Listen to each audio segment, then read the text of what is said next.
Somebody talk.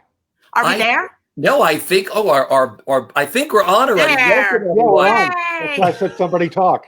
It's live. It'll be a longer introduction than that, but welcome everyone. Thank you for joining me and my very special guests. They are three of New York's most beloved entertainers, and this coming Friday night, December 18th at 7 p.m. Eastern Standard Time, for the 11th year, they will be performing a swinging Birdland Christmas as part of the new radio-free Birdland series, which is produced by Birdland and BroadwayWorld. Please say hello to my dear friends, Billy Stritch, Jim Caruso, and Klea Blackhurst. Hi, Hey. Yay, us. Oh my God, this is the world we live in now. It's like, Crazy. I was telling Jim when we first started, I was on the phone for 6 hours yesterday with Verizon. Oh, yeah. Trying to deal with internet. What's all of your internet? Now that we're doing all of these things, like Billy, you have Billy's Place. Jim, you're doing the virtual cast party. Klea, you're singing for benefits and everything else. How is your internet holding up? I hate to even address it because the minute I talk about it, it'll probably all go awry. I've been surprisingly lucky all this whole time. There's been a couple of times where it went out for a minute and came back on. I could see on the webcam it kind of went and came back, but luckily it's been really, thank God, it's held up. So what can I say? Yep. Me too. Although we have two artists, two singers, actors living here. So between I need to do my audition right now. I got to film this by 6 o'clock. I got to do this at 4. It's like, okay, you go up front, you're in the back, you do this. So right. She has, Andrea has a lot of problems where her office is in the back of the apartment, but I tend to be up towards this area and it's just fine. So okay, there you go. She would give you a much different answer than I would, but so far so good. Jim, what about for you? You have this whole judged, beautiful, Jim Caruso virtual cast party going on with this gorgeous microphone. Well, I think I have the same mic everybody has. I just have it's called a Blue Yeti. And in the beginning of all of this, the pandemic, the global pandemic, as Julie Halston enjoys calling it, I went out and bought a real mic. I mean, this to me is a real mic compared to what I had, and a ring light. I got everything everybody else bought. I wish we all would have invested in ring lights at some point, like maybe in January, because everybody in show business seems to have purchased the same exact light and microphone. But I didn't know what to get. I just asked around and did what everybody else did. I remember the survey you took, like Rode or Yeti or whatever it was. I don't remember the two choices, but I know people were like Yeti. It's a Yeti world. Get the Yeti. And then I invested in a new webcam about 2 months into it because I wanted it to look as good. And that took a minute because everybody was sold out of that. But I found it on eBay and I paid a little extra, but it was here in like 2 days. So, really, we should have done this years ago. Well, we were doing this years ago. But I mean, I've always known I should take to the interwebs. I've always known I should have invested in Apple too, but did I do that? Yeah, that's the thing. Sometimes we just have to buy our Yetis when the time comes. It took a minute, but now we're here. Now we're with it. Yeah. Yep. I've had stars on from all over the world, and the biggest thing was figuring out where they were going to do their self-tapes or do this from. They're like, don't look to the left and don't look to the right. Because they made hoarders. Right. Exactly. Yeah. I am not a hoarder, just so you know. I can do that right now. This is not my favorite spot. It's like my third choice spot, but you know what? It has a tree, and I thought, time's a ticking. Better get it up. So here we are. So that tree, we all have the Christmas. We all have a tree. Yeah. That's it. Now I have like this spot, which is I'm in the spot where I do my Billy's Place show. Yeah. And then I have a spot across the room against a bookcase, so people could see how literate I am. And I actually filmed a thing yesterday that's not going to air till February, so I didn't do it against the Christmas tree. I did it against the bookcase. So And what about the people? What about the people with green screens of like a mansion behind them? And they don't cop to the fact. It's like, this is how I live. With a staircase. I've fallen for that at least three or four times. I've fallen for that. Like, her apartment is so nice. Yeah, you can always tell if they turn sideways. I know. half their head goes away. So you know that's not. Totally. They get that old 1960s blue screen look to Yeah, them. that's right. That's a hint. Mhm. Well, you know, we have so much to chat about, not only your holiday concert, your best-selling holiday album, but I want to ask all three of you, it's our 9th month. Oh, we're going to talk about this. Don't worry about that. This is the 9th month since the New York theater shut down. You've all been using your talents, to soothe people when people have needed it the most. I mean, Billy, how fulfilling was it for you to start Billy's Place, which has just taken off like gangbusters? Well, it's very fulfilling. I mean, actually, the pandemic, the last gig I did was with Jim at Bemelman's Bar on March 15th. And that was the night that we found out things were shutting down. And then Linda Lavin, who lives in my building at the time, was here, and she said, let's do a broadcast. Let's do a little thing online. And so that Wednesday, the 18th in the afternoon, we did a little 30-minute concert in the middle of the afternoon, and we kept doing those. And so we kind of were like among the first to do that. And then about 2 months into that, I thought, I need to do this on my own. So I started doing shows in my living room just to kind of keep myself busy and learning songs. And all of a sudden it picked up, and I started getting feedback and regular viewers. And then this great challenge of all of a sudden having an hour of music to fill every week with different stuff and different themes and saluting different composers. And it's been so much more creative this year than I had ever intended it to be. But I mean, I've worked harder working on new shows, so that's been a good thing, actually. Yeah. And Jim, for you, how fulfilling has it been for you to start the virtual cast party? Not at all. Lies. I've loved it. The first couple weeks of this horrible time, I was along with everybody else in my bed, eating Oreos, and really feeling terrible about it all. And one night I got on to Instagram Live and said, somebody entertain me. So all of a sudden, my friend who's a juggler came on and started juggling. I didn't know from Instagram Live how you can invite people onto the screen with you, and because I'm evidently 100 years old. But that night I figured it out, and I felt so much better about life because about 30 people had come on to sing or be funny or chat. And the next day, Ruby Lochner, my unbelievable producer, called me and she said, we could do Cast Party on YouTube. We could do it. And I could produce it. I said, oh, really? It sounds hard. I'm scared. And she said, let's just do one. And we did one. It went on for 3 hours. A little long. It was long. Just like Cast Party. Yeah. Exactly. It was like a real Cast Party. Because I called everybody I knew, basically, and I said, help me. You had me. like 10 guests the first time or something. Right. Crazy well, like you that. live and learn, hopefully. And it was so fun. And I went to bed that night feeling like, oh, right, I can have fun. I'm a happy person. And that was the first. And we've now done 35 in a row every single week. And it's been a complete happiness. It's so much fun. And it allows me to connect with my friends on a weekly basis and people that I don't know. I go on YouTube and see cool singers and invite them, and they come on because they have nothing else to do. And it's been a real joy. And the sky's the limit for your booking because you can use your Rolodex for anybody anywhere in the world for that night. It's like it's not just who's in town today. And when they say no, I'm busy, it's like, really? It's like, really?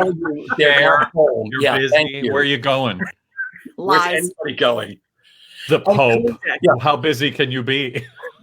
Klea, for you, like guesting on their shows and of course, using your voice for benefits and, singing for concerts, what's it meant for you during this? Well, I sort of went into teaching. I like teaching, and I've always done it a bit. When I travel, I always try to do a master class at the college I go to or something. And so I just kind of ramped it up, and I've been teaching a lot of, it turns out I'm good with kids, not little kids. I mean, I have a 6-year-old student, 9-year-old, 13-year-old, 22-year-old, and I just have a great, I have a good time with them, and it sort of comes in for the hour, so it's not just money going out. I haven't really built it yet. And then, you know, I just did a new musical that Fifth Avenue in Seattle was doing, and rather than scrap the whole thing, I have to really, I'm so in admiration of the way people have pivoted to figure out different things, like the guys are saying. Rather than cancel the whole thing, they decided to do it as a 6-part podcast. Oh. And so that's going to come out in January. And we rehearsed on Zoom, but then we went into a studio. Everybody had their separate studio, their separate microphones, their separate everything. And we actually recorded it. And now all those recordings are being edited into a story about a group of people climbing Mount Everest. Wow. So that was fun, that there was like one grown-up job that wasn't like a favor. Right. Oh, and Klea did a great. I just want to blow Klea's horn, because she did a wonderful YouTube series about 4 or 5 months ago about all the playbills of all the Ethel Merman shows, and that was the jumping off point. It's so fascinating. Tell them just a little about that, Klea, because I love the way you did that. Oh, thank you, Billy. Well, we had a little flood in our basement area, and I thought, oh, so, you know, you're going through boxes really fast. And that reminded me, as I went through it, I had a playbill from every single one of Ethel Merman's Broadway appearances.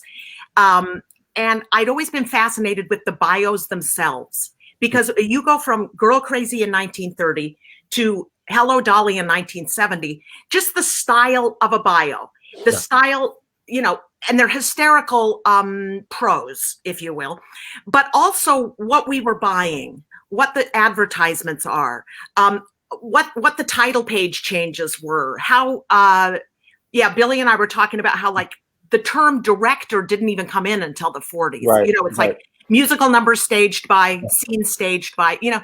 So it was just a fun look at that. And they all come in at about 10 minutes to 15 minutes. Nothing goes over 15. I know that. And I just aired, I thought I was going to do them one every day for 2 weeks. It took me a month because the learning curve was so steep. You know, it was brought to my attention, nobody likes just a single shot anymore. You have to, like, get out the dead stuff, the boring stuff. Okay. Yeah, sure. Well, no, I mean, it was true in what I was doing, because my very first one was like 17 minutes long, and I'm pointing page by page. And Andrea, my sweetheart, was like, you know what? People don't do that. I'm like, my audiences are older than yours. Just get out of my way. And then I sort of like thought, so I learned iMovie, and that actually ended up being the greatest part. They took me about twice as long. So a month to get them all out. And they're great. And I love them. They live there on YouTube. Richie, the Ethel Merman Playbill Project. Oh, I've seen them all. I've seen them all. Like I said, I love that this stuff lives out there on YouTube, that anybody has a spare hour during their day, like, I'm going to watch Klea's on Happy Hunting. Well, let's on a Merman show. You know, we have to give a big shout out to Gianni Valenti and everybody at Birdland. Did Birdland just celebrate its 71st anniversary? Mm-hmm. It did. That is amazing. You know, he's been such a trooper. What's that, Klea? You going to say something? No, I wasn't there in the beginning, but I jumped on about the last. Klea started the next week. Yeah. No, I mean, to explain. Amazing. It wasn't owned by Johnny Valenti 71 years ago. No. He purchased the name from the widow of Charlie Parker about 30 some years ago. So it's been reborn in New York for 30 some years, but it first opened in New York 71 years ago. But I think that's so great that he's continued that legacy. You are all part of this incredible Birdland family. I mean, what does Birdland mean for each of you? I think, Jim, I'll start with you, because I think you have the longest relationship with Birdland, don't you? Actually not. Billy did a gig there. Yeah, I did a gig there a few years before I was there. Right. I did a one-nighter, right? Well, it was 2 nights, a two-nighter. It was it was the album release of my album that I did called Waters of March, a Brazilian album. So that was 1997. I have pictures. And 2 nights, and it was so. I mean, I'd always wanted to work there. And all of a sudden, the record company got me 2 nights there, and I was working this legendary jazz club. And I remember meeting Johnny then. We did not become friends then. I was just so intimidated by the whole thing. But it was a great night, great 2 nights as I recall. And then Jim, you take it from there, because that's when you came in a few years later. Yeah, I came in a few years later. We had been doing cast party at a place that was a now defunct nightclub. Yep. I love saying defunct, which I should be used to in my career. But we were looking for a space, and Johnny called me and said, would you be interested in bringing this to Birdland? We've had something here on Monday nights that for quite a while that is starting to lag, and we're looking for something fresh. And God knows we were fresh. And we had a meeting, and we decided that it could work. And I remember he said, if I give you every Monday night, then you're gonna be here every Monday night. I don't want to hear you have an audition, or and he went through like a litany of things that I could have gotten out of. He didn't understand that you didn't have a life otherwise. So that he didn't understand, truly. He didn't understand that that's exactly what I've wanted my whole life, is consistency. To find consistency in show business is unheard of impossible. Yeah. And I was thrilled. He was delighted that somebody really understood that. And I've been there every single Monday. There's been cast party there every single Monday for almost 17 and a half years. If for some reason I couldn't be there, and that's like 6 or 7 over that amount of time, Klea's hosted. We've had some great people hosting, but it's been there. It's not like I took the week off to go to Jamaica. Wasn't like that. No, it was seriously like you were traveling with Liza for the show that came into Broadway. You know, big things like that. Yeah.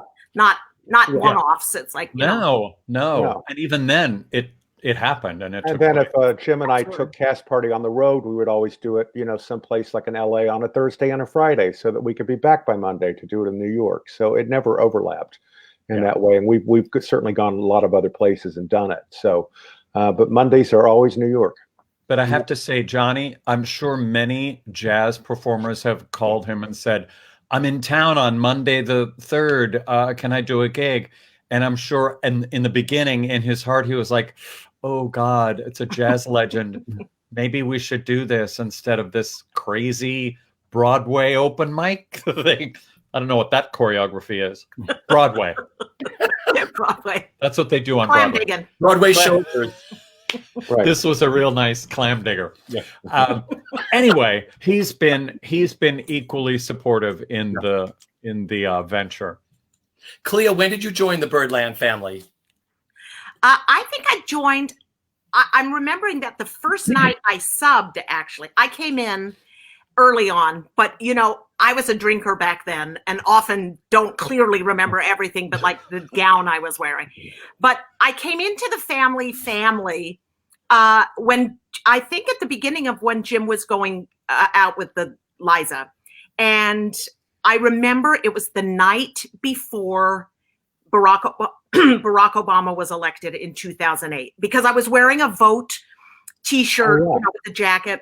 And I was so nervous about filling the time. I had so many things prepared in case anything went wrong. I started a thing called Trivet Pursuit, where I would ask people questions about, I think the theme that night was presidential themes in Broadway musicals. And I would buy trivets, at the dollar store and give them out as I think Doug and Billy won one year. We did win one year. It sadly broke last Christmas time, but we had it for a long time. And that was a nice one too. No. It was a nice one. It was a $2 one. I was just going to say that. We'll have to get you a new trivet. But it was like an interesting, just this evolution, and I'm so glad that it was like such a specific time. And I remember where we started booking your show there too. Yeah, that's true. Yes. Oh, yes. For the, and in that the was Broadway Birdland series. Well, what I want to say about Cast Party that I will shout out about is Birdland is this brilliant world-class jazz venue. And, you know, we can sometimes joke about, you know, Jim will joke about like our right to be in a jazz club and so on and so on as Broadway, you know, as like goofy people. But what it did was create a night on the schedule that really was theater legends, Broadway people, all this stuff. And that didn't exist before at Birdland.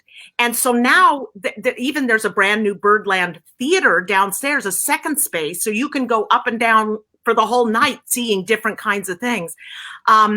That's a real gift about Cast Party. It's just a fundamental shift in like the possibilities of who can come in and who belongs there overall. Right. That's true. So I like that. That is true, because when they first called, I thought, Cast Party in a jazz club in this venerated jazz music room, it just doesn't, it sounds weird to me. Would that work?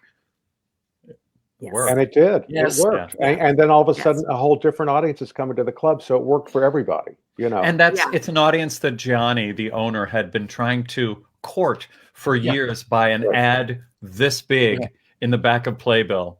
Right. Saying, if you bring this, your ticket stub, we'll give you half price and stuff. But it was minuscule. So all of a sudden, all of these people were coming in. They're right in the neighborhood. Right. Yeah. They're walking around looking for something to do after a Monday show or after any show. So it worked out for everyone. Well, that's terrific. Yeah. Now we have to get into this coming Friday night, because December 8th, tomorrow night, by the way. Tomorrow night at 7 p.m. Eastern Standard Time, you kick off your holiday concert called A Swinging Birdland Christmas as part of the Radio Free. Oh, I love all of this as part of the Radio Free Birdland series. Oh, no. Which is produced by Birdland in association with BroadwayWorld. I mean, how excited are all of you? Well, Klea seems to be so excited she left the room. She went to get her a copy She of the went album. to get her swag, her complimentary CD. It's tremendously exciting to be able to do it. Again, as we were talking earlier, we're all learning to do everything in this virtual way. And we had no idea, certainly, that it was going to go on this long. Nobody did. But to be able to not have to actually stop our show after 10 years of doing it, to actually have a place to do it for the 11th year is great, because I think we would have been terribly sad if we had no outlet for it. Yeah. So, and what Klea points out always, I mean, and we've all realized, is that, you know, there's no limit to the amount of tickets we can sell, because we're not trying to sell out a room, you know, virtually. People can watch from all over the world, you know, and we can bring in 150 at Birdland. Yeah. Tomorrow night on BroadwayWorld, we can have 50 million. We could. We might we probably will. We might tear down. Probably will, but at least for the 30 days that it's on demand, you will reach that number. Oh, good. Thank you, Richie. You're right. We will. You're very optimistic, and we appreciate that. You have to be. But you can't use the same old advertising shtick, like one ticket left. Right. Hurry, be the one. It's like, exactly. There's no limit. Please get in your spaceships and come visit. That's it. I love it. Oh, look. Oh, okay. Yeah, boy, you have four of them. Really hold yours up. Yep. There we go. All right, we got them all. That's how it's done. That's how it's done. Jim, what does it all mean to you this year, the 11th year?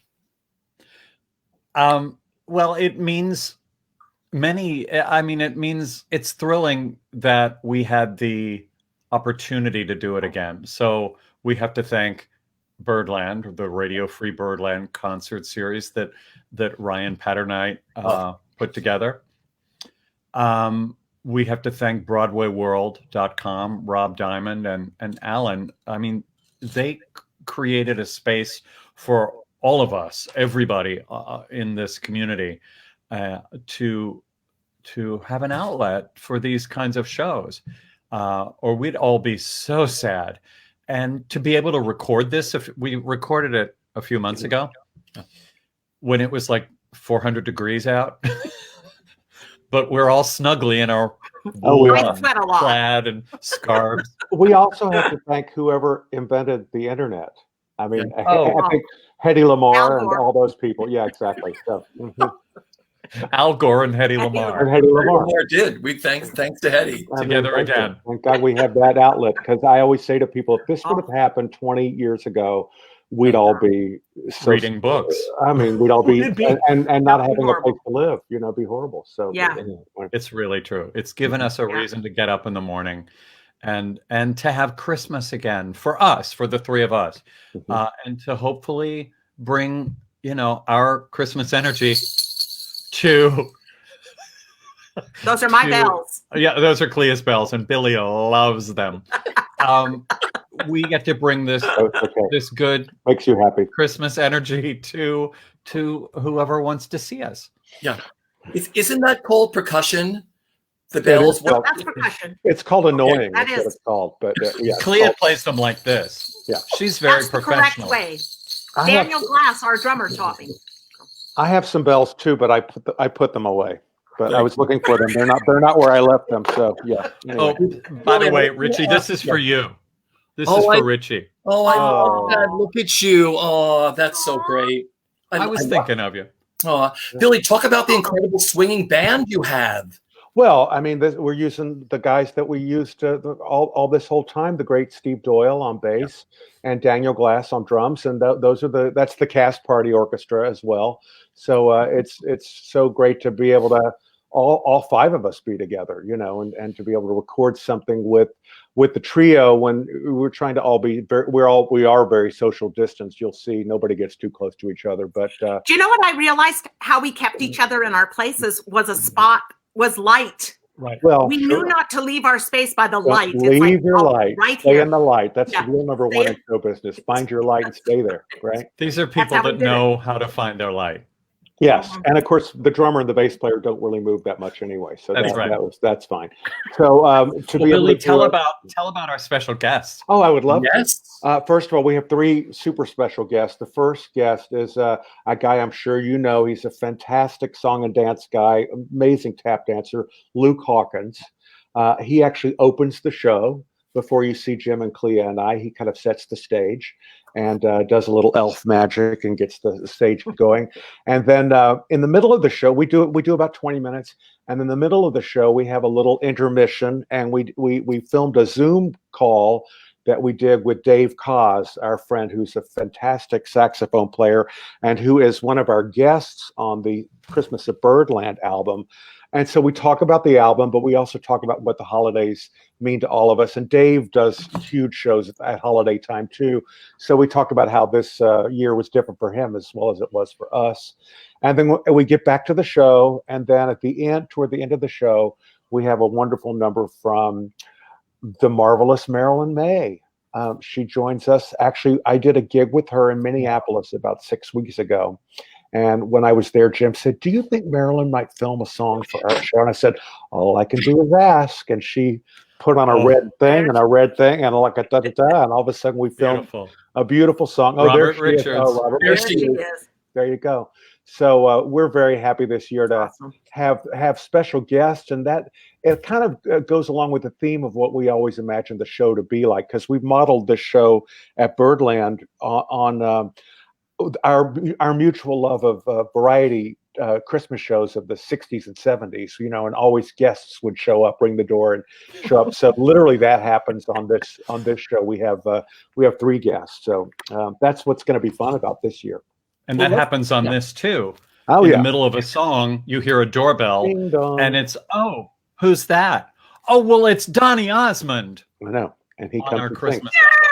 Well, let's It's get so into exciting. the album, then we'll go back to the show. But hold up your Christmas album. sings. All right, one more Oh, time. do we have one? Oh, Do you have one? Now, talk about who produced this album. This we got to album get a was- screenshot of that if it kills us. I know. This album was produced by Club 44 Records. We were doing the show a couple of years ago, Jim, is that right? And we started to, this guy from Nashville named Wayne Hahn, who would be making regular trips to New York to see Broadway shows. I don't know how he got to Birdland, but He knew about cast parties, so okay, he yeah, started. he'd heard Thank about Gas Party, right? So he started coming, and we started getting to know him a little bit. And Then around the middle of last year, he's all of a sudden starting a record label with Joel Lindsay and a couple of other folks down there, which is really devoted to this kind of music, Great American Songbook, Broadway, music that they love. Their background is all mainly in gospel music, and they've won every award there is to win. But they started this offshoot called Club 44, and we're very happy that we're the first release on that album.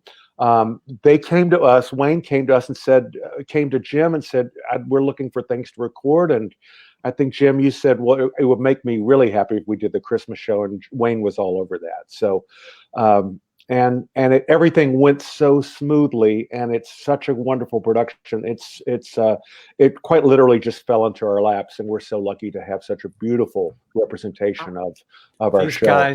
These guys are angels. You know, Richie, how projects happen, and on paper they're so thrilling and you're so optimistic, and then something happens. Always something happens and you go, oh right, it's just show business, it's just us. This has been nonstop pleasure. This has been the one thing in my career that I first class all the way. Just perfect. You know, to actually do an album, with a company that gives you a budget, and we got to go into the studio, record the tracks. On another day, we went in and did the vocals. Dave Cause came and played sax. Donny Osmond did his part remotely from Utah, so quickly, so professionally, and then when it was done, the cover happened so easily and so quickly. Tug Rice, genius artist. And then Wayne took it to Nashville and wrote some wonderful string and horn arrangements for 3 of the songs and put that on. And then it happened we couldn't have dreamed it to happen better. And we've had such a good time promoting it and having this great representation because, and you know, Christmas music every year, it's back. Yeah. So, you know.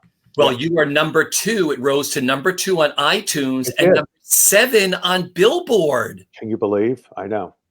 I mean, for like a second and a half, but still. No, it was weeks, Billy. It was weeks. I know. I'm sorry. It's weeks. It's still number one. Just lie. Just lie.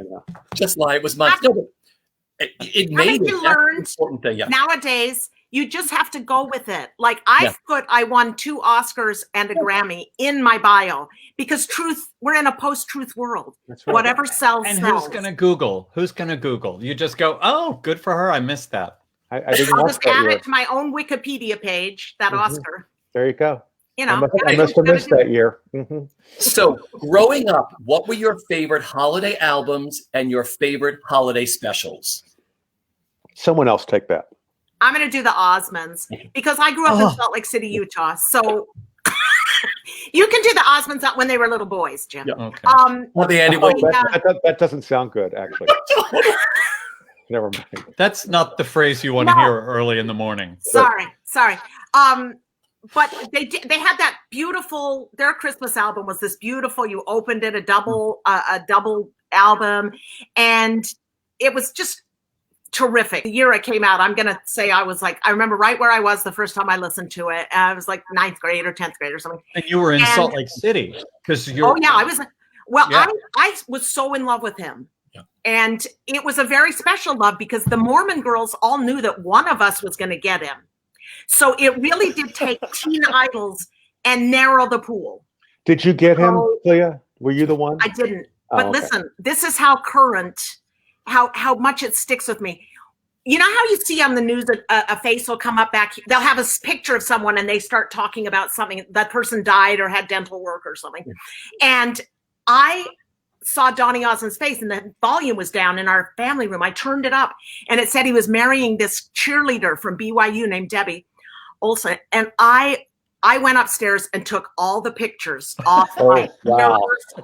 I threw them away. I like the anger with which you acted out. I was crushed. So that's how current, I had pictures of him up, around the time of the wedding. So anyway, I've come to terms with that. I later got them all out and ironed them because I felt bad about it. So anyway, it's a long story. That's another night. Jim, what are your favorites? I'm not sure I can come up to that level of confession. And I thought I was bad. I too love the Osmonds. I I guess the first Christmas album I remember was, both my parents were musicians, so we had a lot of kind of choir music because my dad was a choir director. And so we had a lot of that. But the first kind of popish album I remember was something we got at the grocery store. And it was a big record, and it was Doris Day, Andre Kostelanetz, Jim Neighbors, and Barbara Streisand. And I was like, now what's this Barbara Streisand woman? What? And she sang the funny Jingle Bells, the really fast-paced Jingle Bells, and Silent Night, maybe? Was it Silent Night? Yeah, a couple others. Or Little Town of Bethlehem. I was just thrilled by that recording. Yeah. And to this minute, it's still my favorite. I put it on Christmas Eve, and it just takes me right back. And it's even the artwork was so gorgeous.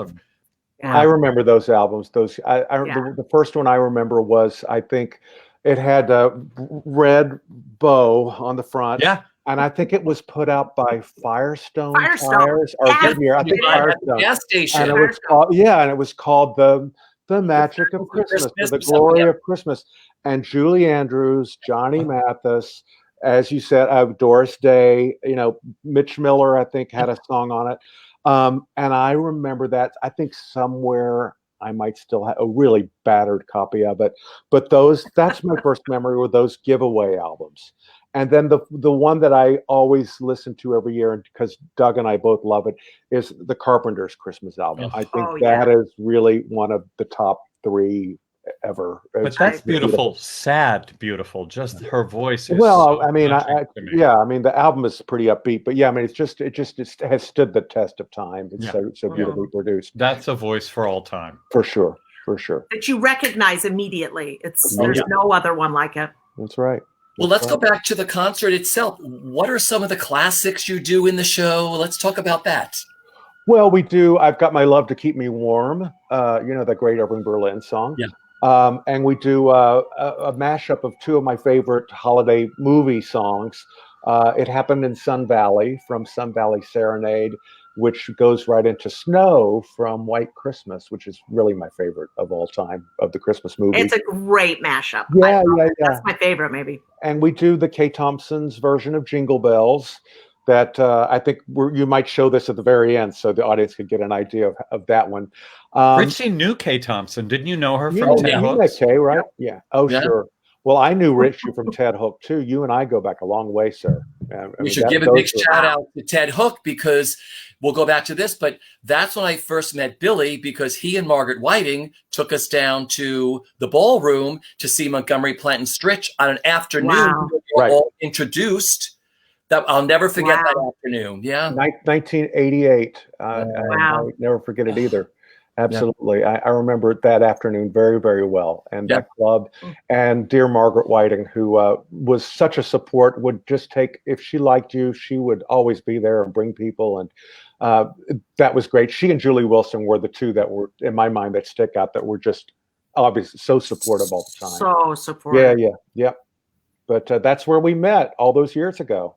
Wow. It was only yesterday. Yeah. Goes fast. We had good times at Ted's, didn't we? I mean, we did. Ted was a character. Yeah. Richie, have you done a whole show about Ted Hook? No, I really should, though. I really should do a big one. I think it's one of those people, not unlike Kay Thompson, who could be overlooked in the show business scheme of things, and deserves a story. Get Cheetah to come on and tell some stories. God, she's got Ted stories for sure. I mean, that would be really fabulous. He was a mentor for me. I mean, he took me under his wing, and it was like I want to ask you about mentors. Let's get into this. Growing up when you're very young, like I came to the city and was told, go work for this man, Ted Hook. I'll get you a job there. He'll take you under his wing. And he did. He didn't have to, but he did.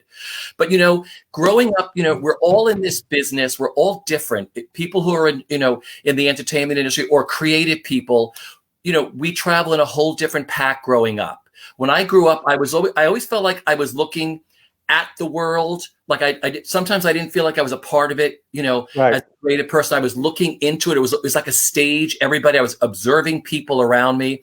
And then you meet that teacher or that one person who takes you aside and says, you have something special. You know, who were your mentors growing up? Billy, I'll start with you. Who was your great? I'm trying to think of specific people, but I mean, I got a lot of encouragement for my music in high school. I mean, we had a great music department, and it gave me a place to shine because you know, I got to play piano in the jazz band, and I got to be in the talent shows and accompany some of the singers and choir and all of that. So that was really you know, a way that I could fit in and a way that I could shine. And so I had a lot of great teachers who encouraged that. And then I've just always been very, very lucky. I've been working professionally and working in nightclubs and doing this, well, since I was 15, but I mean, really in nightclubs since I was 17. Can you believe that? In Houston. Amazing. And I worked with a lot of great singers who I looked up to, but who got my talent from a very young age. Marilyn May is one of the first, because I was going to listen to her sing in Houston when I was 17. I mean, I had a fake ID and nobody questioned it. And I was just watching, and she worked 5 nights a week in a club, and I was there all the time. You know, I had never seen an entertainer, a nightclub performer. And she still is the I mean, I hold everybody up against that because she's still the standard for me. So she was a mentor. Definitely, she mentored my style and influenced me a lot. And you know, some other people I mean, I've been very lucky. Fred Ebb and Liza and different people who have brought me into their inner circle and let me be a part of their life. And that's, to me, mentoring at the same time. So Amazing. Yeah, for you. Who? For you, Klea. Klea. Oh, Klea. You know, you got my mind whirling. I'm just going to pick one kind of early. My high school band teacher, Clint Frome. I wanted to be a trumpet player. That really is my first love. And I wanted to be a trumpet player, but in Broadway orchestras. So, but I'm just not good. You know, it's like I just don't have, mostly I don't have the endurance. I can play for like 4, 5, 6 minutes, and then I have to rest for 40 minutes. And that is not a professional ratio. So I wanted to be in the jazz band so much, and it was very elite in the senior year. And he took me aside and said, you know, I think you have to really think about it, because I was doing I think I got the lead in a musical, maybe Miss Adelaide. And he said, you cannot do both, you know, and he said, you really need to think about what you want. He gently pushed me towards the musical. Like, you can stay in the marching band, you can do all this stuff, but I think you have to really decide where your strengths are and where your heart is. And I realized I could sing without stopping. You know, that was not an issue. Whereas there was not a future for me with my horn. But, you know, I play my horn every day. I practice, and I belong to the Lesbian Gay Big Apple Corps marching band. We just did the Macy's Day Parade, and I am second trumpet. I cannot dream of being first trumpet. I am where I am. I am a worker among workers, and I adore it. It's a big part of my life. But Clint Frome was the one just to, like, not do that coddling thing, like, come to me, put all your, but like, go away, please. You don't have this. And I know you want it, but you don't have it. So I'm going to give him that. Good. And Marilyn, of course, mostly Marilyn from watching and observing. That's the real, like, just staring and soaking up everything I can from her, because when I grow up, that's the performing style that is mine. And I just think she's, you know, incredible. So thank goodness I've come into the world at the same time, you know? Yeah, for sure. Jim, for you. Marilyn's going to be so mad that I'm not picking her. Well, 2 out of 3 is okay. 2 out of 3 is good. Okay. Not that I'm not obsessed with her, because I am. There was a lady when I was growing up that directed all of the musicals at the community theater in Pittsburgh, Pennsylvania, where I grew up, named Priscilla Gardner. And she had lived in New York, and she had worked here doing off Broadway and Broadway. And I was so dazzled by her and her past. And she was a wonderful director, and she was supportive of me in that she put me in these musicals in the ensemble. So she kind of gave me my first taste of what that is like. She wasn't giving me leads. She wasn't saying you're a genius, you should be the next anybody. But she did that for me, and kind of got me into a situation where I really got the bug. And a cut to, I mean, decades later, I mean, I have to name drop and say Liza was the one who kind of put her money where her mouth was with me. I had a vocal trio. She would come see us all the time. And one night at Joe Allen, she said to me, would you want to open for me? Which was like, you know, it's what you wait your whole life to hear from somebody whose talent you respect so much. And that was the beginning of, I don't know. I always had fun in my career, but that was when people started to take seriously kind of what I did for a living, and not just be like, oh, that Jim with his crazy club act. It was like, oh, he's opening for Liza Minnelli. And, I tell you. And Billy had the exact same thing. Yeah. Somebody puts their imprint on you. You're doing the exact same thing that you've done for decades. For sure. And all of a sudden, there's like sparkle around you, and people look at you differently. They do. Liza, I'll just extend that just a little further, because I worked with Liza, obviously, as her pianist. But early on, I also opened for her. And really early on, we realized, especially, I remember going to South America, and I was opening for her like before she came out. And like, and it did not go well. We were in a big place. It did not go well. The audience did not know who I was. Yeah. They were not used to, found out later that they were not used to having opening acts anyway. And Liza said, here's what we're going to do. I'm going to come out, I'm going to do 30 minutes, and then I'm going to bring you on, and I'm going to make a costume change. And we rehearsed the next day. We relit it. I mean, she had like we were all a team. The whole staff was there. So we relit it, did the sound, planned the entrance. She came back. We'd always did this medley for parties, so we had sung together. So she said, do you remember, can we do the Sammy's House medley? I'll come out, we'll do that medley together. All of a sudden it changed. And because she gave me that seal of approval and said, I brought you guys a present from New York. Yes, she used to say that about us. You too, right? Yeah. And all of a sudden it was like, because they had seen her for half an hour and she said, you're going to love this guy. It gave them permission to love me and know that they weren't going to be stuck with me for hours anyway, that she'd be back. And she came back, and it was, so talk about, mentoring. You're absolutely right, Jim, that she changed both of our lives in that way, for sure. And the kindest, I mean, she didn't have to do that. No. In 1990, she was pretty much on top of the world. No, she didn't. And now she really could have had anybody on the planet that would have been thrilled and honored to go out with her, and she took us. Yep. So I mean, if that's not a mentor, and that relationship went on. She dragged us to Broadway.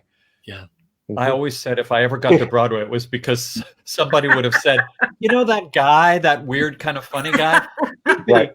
Well, it's kind of exactly what it was. She put this celebration of Kay Thompson and the Williams brothers together. And I was just part of the package. It wasn't, I didn't have to audition. I wouldn't have gotten it if I would have. But we all knew Kay by that point. We'd spent a lot of time. So you knew Liza's shorthand with Kay. We knew Kay's arrangements. So it just was a no-brainer that you'd be part of that recreation of the Williams brothers. On paper. Yes. But in reality, and all of a sudden you're singing and dancing. Best singers and dancers in the world, and there's me doing that Broadway thing. You rose to the challenge. I remember, Jim. You worked hard and you made it happen. So it was. What's that? It's that missing element that the best dancers wouldn't have if they'd never heard of any of this. You had that extra, it's so fantastic. It was great. That was a really fun time. I just was a backstage visitor. but it was a good time for me too. It was great. I could get backstage. We lived at the Palace. I mean, we would go like 3 times a week. And the other exciting thing about those runs at the Palace was just the audience itself. As soon as you walked into the theater, you were sitting next to Broadway royalty, Hollywood royalty, some dignitary, and the excitement, the energy in the Palace was just before, she even came on stage. I tell you, the night before we opened, there was an invited dress run through. I will never forget that night. I will never forget it because the first act was just Liza doing concert. And, she's revealed in this, behind a scrim, this big triangle comes out and the silhouette, it's just the most beautiful effect. And when the curtain went up and the reveal, Richie, the buzz, the roar, the applause, I could literally feel it. People talk about how they can feel that thing. That's the only time in my life that I've literally felt the air move like that, because everyone jumped to their feet, screaming, cheering. I'm getting chilled. I'm getting goosebumps just thinking about it. I mean, that's a moment I'll never forget. Showbiz at the very apex. And that whole month was like that. I mean, that entrance that she came out, I mean, people were just on their feet and screaming. We did 5 weeks at the Palace, and they can't take that away from us. That was Christmas right now. Exactly. Right. Yeah, that was that Broadway Cares Equity Fights AIDS invited performance, the dress rehearsal. Mm-hmm. That's right. 12 years ago. Can you believe? Oh my gosh. Well, my final question for all of you are: normally you're doing this concert, you actually perform on the 23rd, the 24th, and 25th, but now you'll be virtual. What are you each thankful for the most this holiday season, and what are you looking forward to the most with 2021? Anybody can start this and take this. Most thankful for this holiday season, and what are you looking forward to the most with 2021? Well, I'm very thankful. I'm very thankful for the internet and for the ability to have a creative outlet for myself and for everybody that I enjoy. I think, that sounds kind of superficial, but I'm thankful for that this year, because without it, I'm not sure what I would have done. I'm very thankful for my partner, Doug, for helping me get it together and figure it all out and how to do a show every week. I couldn't do it without him. I wouldn't want to do it without him. And for next year, I'm hoping that, everybody will just do what they need to do, because, now with the vaccine in sight, there seems to be like there might be a light at the end of the tunnel, but people still have to, wear the masks, and not everyone's going to get vaccinated, right away. But the more people that, just be kind to each other, do what you're supposed to do, respect each other. Because I feel like hopefully by this time next year, we'll be back together and doing year number 12 at Birdland. And that's my fervent wish for 2021. Beautiful. Okay, next. Someone else. Who wants to I am most grateful for, the thing I am most grateful for overall, for myself, is curiosity. I'm so thankful I have a curious nature, because after the horror and fear of not working again, and financially what those implications are and how you get around that, this time has been a gift. I won't, you're always walking around saying like, I don't have the time for this. I don't have the time for that. I have a stack. I've been keeping track of the books I'm reading, and I taught a musical theater history class, a 6-week class. And the research I did for that, all from books in my house, and already here that I've had them for, my house in Salt Lake phone number is in the cover, but I still found so much. And it was the curiosity. So I'm grateful for that. And then I finally got to a point where I proposed to my girlfriend of many, many years. And I cannot believe how excited. I just want to get it done. The old me would be like, you know what? We could probably wait 2-3 years. There's a pandemic and so on. I'm like, come on, let's get married, because something has flipped, and we have spent all this time together in this space, and we laugh and love and have the most fun and fight and whatever. But that is a real point of gratitude for me, that I am just like, I cannot believe a switch flipped. I'm ready. Let's do this. So that's my future and my gratitude. Oh, And for you. I love that. Yeah. I love that so much. I mean, I wouldn't have anything if it weren't for the people around me. I grew up thinking I was going to be Donny Osmond or one of those guys. That was never going to happen.